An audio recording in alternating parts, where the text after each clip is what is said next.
আপনারা এই তিনটা বেরিয়ার পেয়েছে মুক্তিযুদ্ধের ঘোষক হন, তিনবার বাংলাদেশে ক্ষমতায় আসেন। তারেক রহমানের যে সিকিউরিটি কনসার্ন, উনি তো 17 বছর বাইরে ছিলেন, আপনারা 17 বছর বাইরে থেকে এসে প্যারালালি আপনি যখন করবেন তখন এটা হলো হীন মানসিকতা। জনসম্মুখে প্যারালালি এইভাবে বলে এটা তারেক রহমানকে খাটো করা হয়েছে এবং এই মানসিকতাটাকে মানুষ মনে হয় না এটাকে পছন্দ করবে।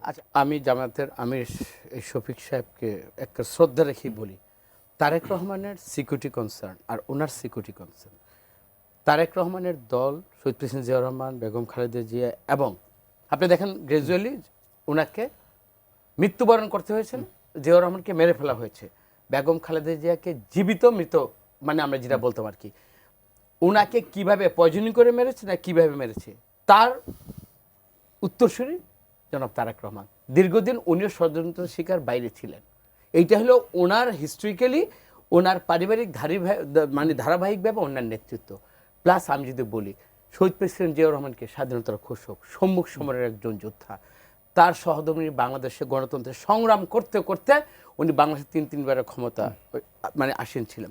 তারেক রহমানের উপর যেভাবে ক্ষমতা হচ্ছে তাদের সিকিউরিটি কনসার্ন আর ওনার এই যে জামাতের আমিরকে, এটা তো হাস্যস্কর আপনি বললেন। তাহলে তো আমার বলতে হয় যে আপনারা এই তিনটা বেরিয়ার পেয়েছে মুক্তিযুদ্ধের ঘোষক হন, তিনবার বাংলাদেশে ক্ষমতায় আসেন।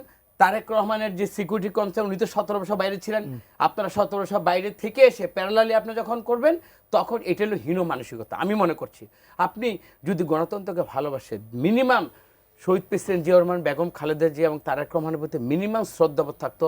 ডক্টর তাহের উনি এই ধরনের এই প্যারালালি এই কথাটা বলে উনি ওনার এইখানে যিনি যুক্ত করেছেন তিনি বলেছেন যে এই প্রোটোকল বা নিরাপত্তা নিয়ে তাদের কোনো প্রশ্ন নাই, তবে যেটা বলছেন যে তাই মানে একই ধরনের প্রোটোকল যেন জামাত আমিরকে দেওয়া হয়। তাহলে আমি এটা তো উনি তো নিজে নেননি, তারেক রহমানকে যেটা দিয়েছে, তো উনি যদি কোনো যৌক্তিকতার কারণে উনি যদি প্রাপ্তি হন, এটা উনি আমাদের যে প্রধান উপদেষ্টা ওনার কাছে বলুক যে এইটাতে তারেক রহমানের প্রায়োরিটি দেওয়া হচ্ছে, লেভেল প্লেইং ফিল্ডে। আমি তারেক রহমানকে যখন এটা দেওয়া হয় তার তো লিগাল কিছু কজের দাঁড় করা হয়েছে। আমি যে কথা আরও কিছু কারণ থাকতেই পারে যেটা কনভিন্সড হয়েছে এই সরকার, এরকম যদি কনভিন্স করে যদি এই আমাদের শফিক সাহেব যদি পায় মোস্ট ওয়েলকাম। কিন্তু এইটাকে এইভাবে জনসম্মুখে প্যারালালি এইভাবে বলে এটা তারেক রহমানকে খাটো করা হয়েছে এবং এই মানসিকতাটাকে মানুষ মনে হয় না এটাকে পছন্দ করবে।